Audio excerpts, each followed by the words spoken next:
Welcome to Chillin' 101. We hope this video helps. In this video, I will explain how to mail your tax return using Turbotax. First, ensure you have printed both your federal and state returns after completing them in Turbotax. Next, locate the signature lines on your Form 1040 and sign and date them.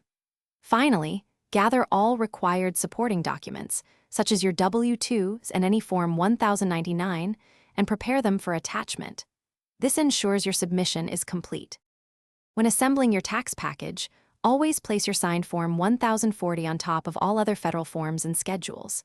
Securely attach your W-2 and any Form 1099s to the front of your federal return, usually on page 1. If you owe taxes, remember to include your payment voucher, Form 1040V, with your check or money order. This organized approach helps the IRS process your return efficiently. Finding the correct mailing address is crucial.